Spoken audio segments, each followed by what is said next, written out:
This work is probably for the last year and a half, couple years. I pretty much only did realism. That was kind of my reputation for about 20 years in Seattle. And then around 2014, 15, I started to experiment with other abstraction. And I kept going, and this is kind of where it's going and continues to go. I think what I'll do is kind of start with these pieces. That sounds good. 2018, I took a trip to Tetuan, Morocco. I did a 1 month long artist residency there, at Green Olive Arts. I was attracted to a place like that, partly because I think I liked the Arabic aesthetic, like the lettering. I also liked, somehow the gold kind of brought me into that too. Anyway, everything got really sculptural for me when I was in Morocco. And these pieces were made out of I started like deconstructing, just taking pieces of wood and putting them together. And carving. The wood, some of it is gessoed or it's just raw. And then coated with beeswax. And this beeswax I got when I was in Tetuan.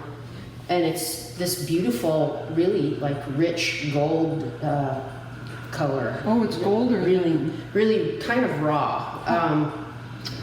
And that I've been using that a lot. I like the color of it. So I could do a lot. I did carving and then assembling.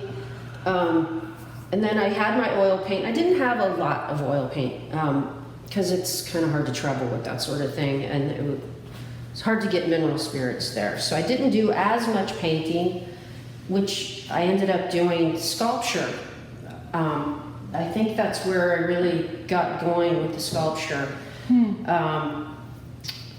But it also, then something happened where I was forced to just work with watercolors. And I had been doing all of these like abstract drawings. And I think some of it was like inspired by the Medina, like these white walls and those forms. And then there were certain colors like red and white, green and white, blue and white that kind of caught me too.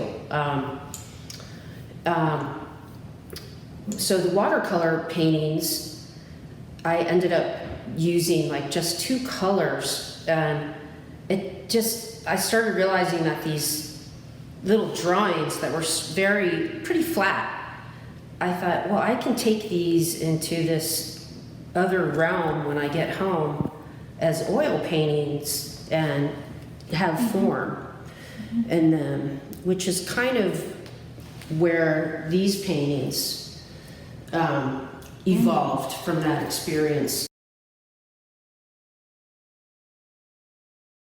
They were like a lot, based on drawings, a lot like what you see in this large painting and the other painting. Yeah.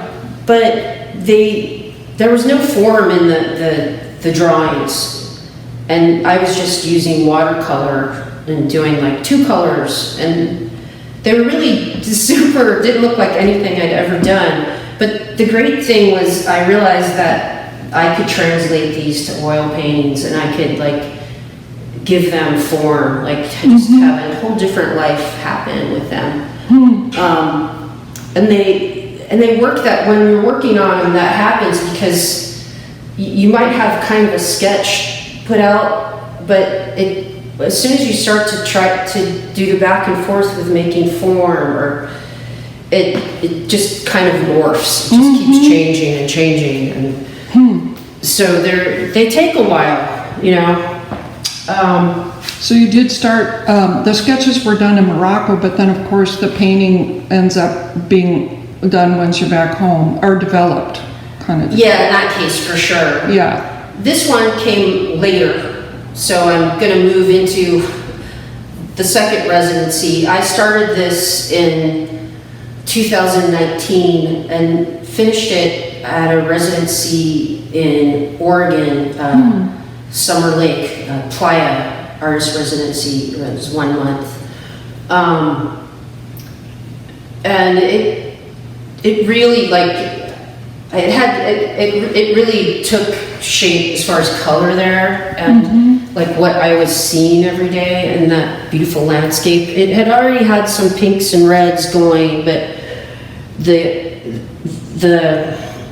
environment there like really inspired some of these the shades of gray and yellow, and the kind of the rich brown reds. And you have gold in here, but you say it's metal leaf. It's actually metal leaf, yeah. I'll go at an angle so we can get the reflection here. Yeah, and if we turn out the lights, it's pretty amazing too. Yeah, we'll do that at the end, yeah. Yeah. And that's another thing, like, even though I had started working with the metal leaf, the gold leaf, like before I went to Morocco, it ended up being really great in this setting because the light with all the grasses and the wind, there was always this flicker. And plus it was, even though it was cold, it was mostly sunny. And that's, you're talking about Playa now. Yeah, in Oregon, yeah. Huh. So, yeah. It's fluid. They, from Morocco and then to another place, and just being in Seattle and my studio. Huh.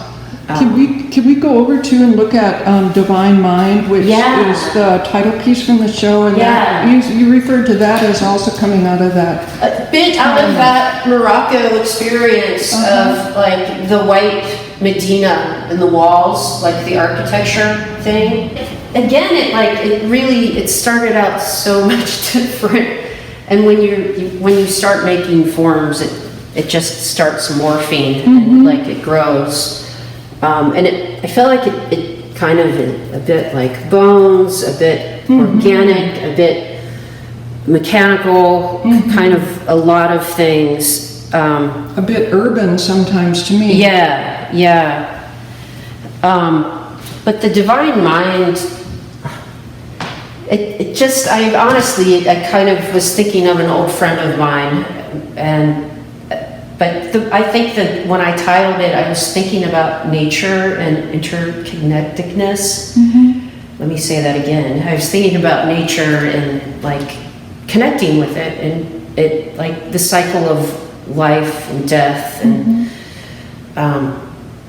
just that natural oneness with everything that is, So that's a lot about the title of the show, and also relating, like being connected in like a meditative way, and kind of like when you're working, as I've found, especially on the second residency, because I was alone so much, that sort of kind of very meditative, loss of ego experience of doing the work, which has been really, really wonderful for me to have had that opportunity. So I'm happy and grateful to have had that. And I'm going to throw this into, I'm just noticing these are the only two that are, well, there's a third one that's oil on canvas, but a lot of your pieces tend to be, that are even flat, are like constructed of wood.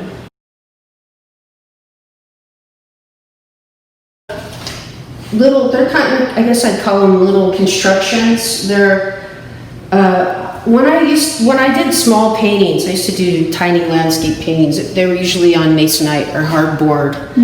So I had a lot of that around.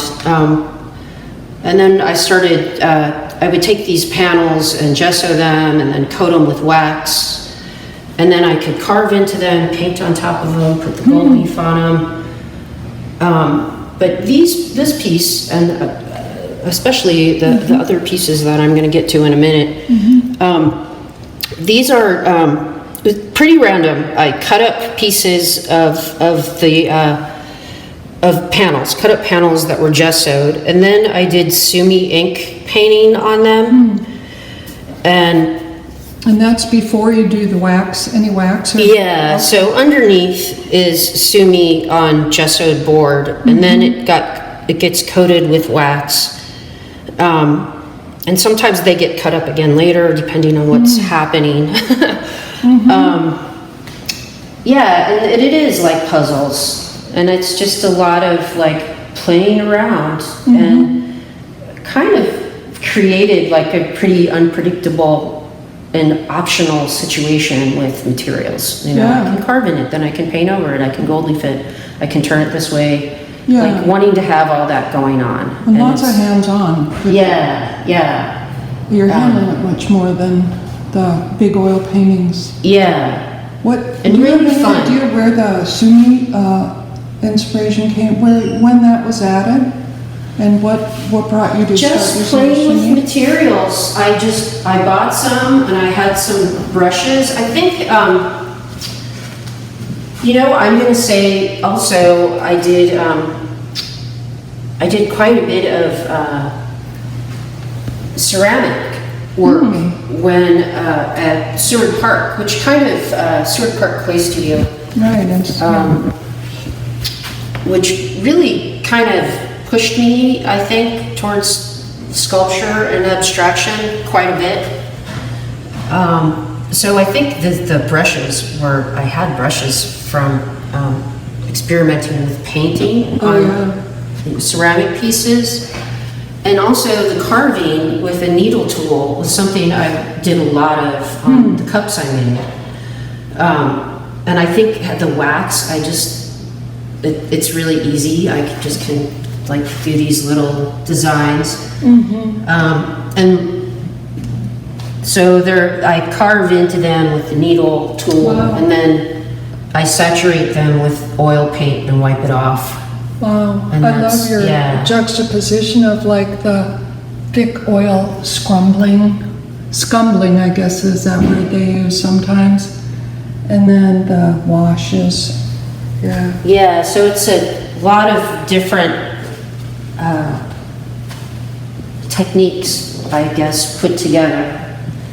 And it's... Tell me about this one here, which is kind of a sister piece to all the other four. Well, this is... or five, actually. Originally, I did this piece after Morocco. And I reworked it. It was the first piece of this nature with these panels mounted. And I didn't really know how I should frame them. And I think this piece was behind glass originally. And I don't think I was really happy with it. So during our, because I had some extra time for this exhibit because of COVID. So I came back to it, and I really like what you've done. Wonderful time with it. I like that it's different with this carving has become like a drawing, almost a drawing on top of it, or the lines. Yeah, and so a lot of it is just seeing what's already there, like giving the sumi that these this was, it's under that's sumi, and then it has the wax over it. But the wax, like in some areas, was really thick, and like just seeing that, and how does that maybe change the dimension, and how can I add to that, kind of go with it. So that's And you want to do a quick talk? Yeah, so I started that a long time ago, and I only recently really finished it. And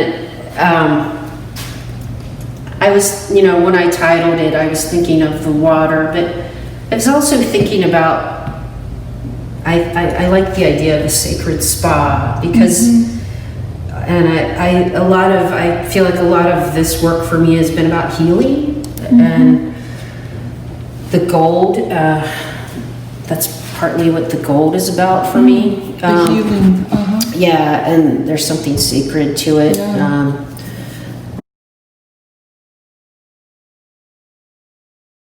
Okay, so let's head back over, Rachel, to puzzle poem Oh, okay. on the wall here. Well, we haven't talked about this one at all, but this is another one of the large pieces.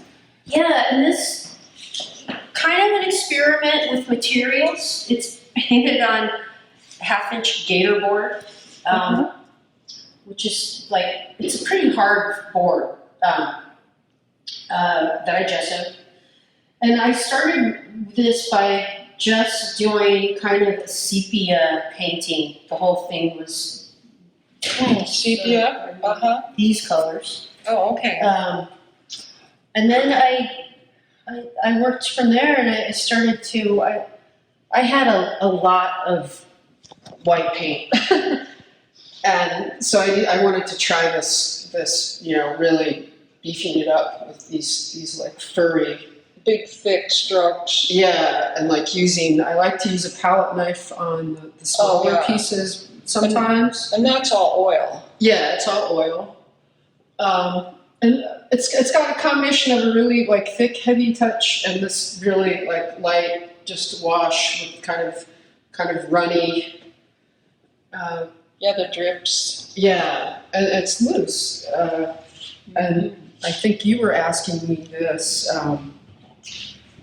It's kind of a differently evolved piece than the other two large paintings. Yeah, the two large ones are quite they're developed into. Yeah. They're very worked. They're very, you know, like these pieces start out often, you know, very loose, like these. Ah, yes. And sometimes, you know, they'll stay that way, like that, or I'll keep going into something pretty defined. Yeah, I like that you Yeah, feel free enough to do both and not confined to just do one or the other. thank you. Like this that's a cool thing. It's beautiful. Paint. Oh, Just, cool! You're going yeah, to take it apart a little bit, or Just building, I think this just came from some of the stuff I was working with a lot of seeing, and like starting with just like, this is probably not the easiest one to take off, but cool. just like working from like a basic, you know, and building around it. So that's how these kind of begin. It's just Get your armature. Yeah. And these are. This one I really kind of went crazy. Yeah, I love this. And I got really lost on this. I didn't know what. I just didn't know what. But here we have those same lines and the carving. But these front pieces on this were from something else I had started. So were they? I remember for a day, I think you said you thought you might not be a painter anymore. You might be a sculptor from now on. You mentioned that to me, and I was like, I don't know. Give it time. But here was the painter's totem to you. Yeah, I was at one point. Yeah. This piece looked kind of like a sarcophagus. Oh yeah. And I was joking with a friend of mine. I'm like, oh, it's a sarcophagus. It's symbolizes my death as a painter.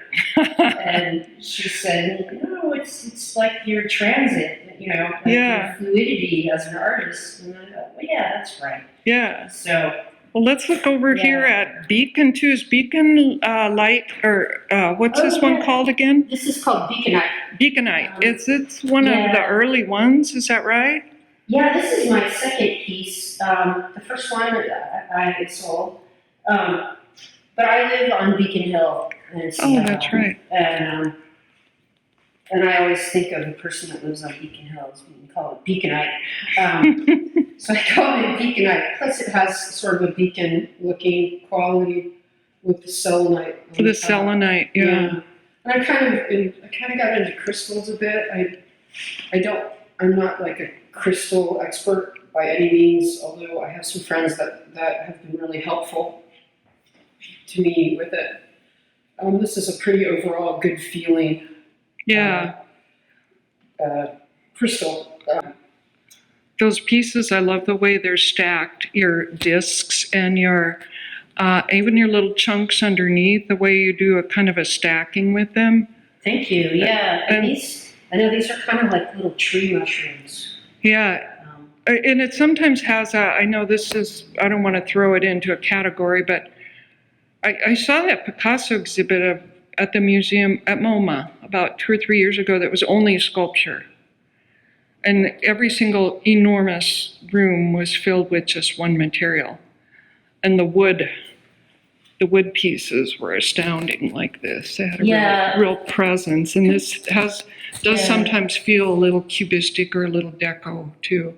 Right. Yeah. Yeah, Picasso's, I always found his work pretty inspiring, just like the artist that does a lot of things, like does sculpture, does painting, Yeah. like we're artists, you know, we don't have to be That's right. one thing. What do you mean you're only painting in Yeah. blue for 2 years? Yeah. Yeah.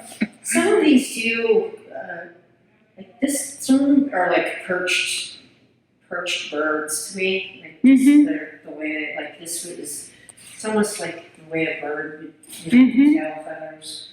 And so I call this one Eagle Tower. Oh, yeah.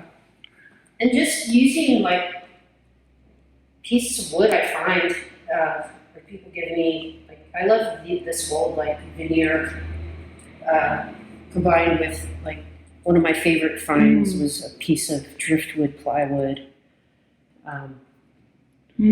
I love how you tuck the gold in there too. Thank you. And this one has the LED light inside, so it will have a very Right. slight glow when it's turned on. That's right. It's a LED battery. Yeah, that came along later. I thought I wanted them to glow from the inside, so Yeah. I made that addition on 2 of these pieces. They were fun to have at the house at night to try. Yeah, they're very subtle. Yeah. And here, over here is it reparative head and heart? No, heart and head. Yes. Yeah, which is kind of the name is kind of about the crystals being reparative and that the head and heart different ways. But similar, you know, just there's beeswax on some of this carving. I was going to say here you can really see the beeswax. It gives it this really It's so much fun to texture. Yeah. videotape sculpture because you can move around it in 3 dimensions. Yeah, four sides. And I love the little selenite at the bottom here too. Now that I think is it calcite. I Oh, can't okay. remember, but Calcite. yeah, these are okay. It's fluorite and green calcite and fluorite. Okay, cool. And then let's take a quick look over here at Samsura. Is that right? Yes, samsara, Samsara. which is kind of a in Buddhism and Hindu is kind of like regeneration and reincarnation, which I just because all of this wood was found, and some of this wood I found during the residency in Oregon. There was a lot of old like barnwood little scraps in this pile, and they were fine with me taking little pieces. And this, yeah, I found this too, so, like just some cutting, and it was kind of uneven, and I just thought about how it could fit. It's just really about holding things together, and like how do they, you know. This one too, I'm gonna, because it's at a height that Yeah, I I'd love can to see talk about how- this thing with the little You've got lights the inside. beautiful little dowel and how Yeah. it fits in there. And Yeah, that's so where then the there's a light light in is. there. And then there's like a piece of plex that's supporting that, the selenite pieces. Who did we miss here? Should we do a quick And this We'll kind look of, at some of the small, do you want to talk Yeah, about some of the but small? I was just going to say, this is kind of, this is very much, I think, about the Playa residency Mhm. that I did in February before this show. And this piece is probably my first COVID piece, Oh, because this piece wouldn't even be in the show had it not been uh, for the fact that everything was delayed. And mhm. it's so much based on that place, I think.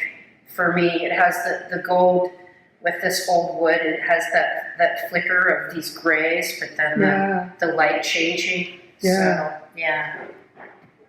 And what about, I love the way this piece sitting by itself over here looks with the light on it, the balancing piece. There's quite a few pieces you've done that are small, kind of, Yeah. intimate little pieces from Playa, I think. Right.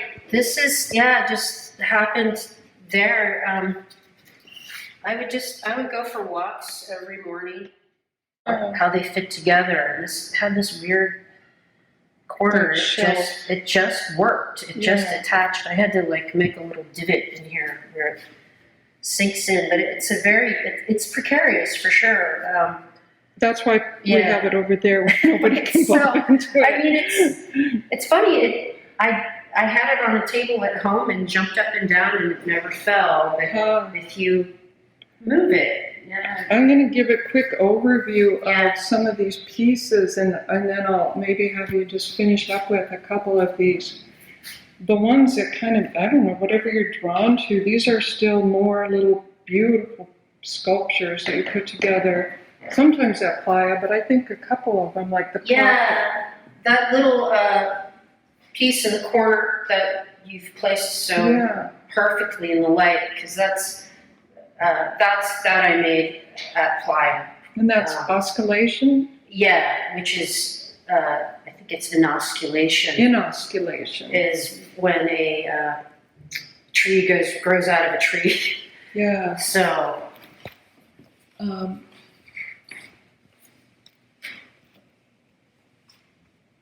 It was really exciting and fun to install this exhibit because the pieces are so, I don't know, they have a dialogue, they speak so well to each other.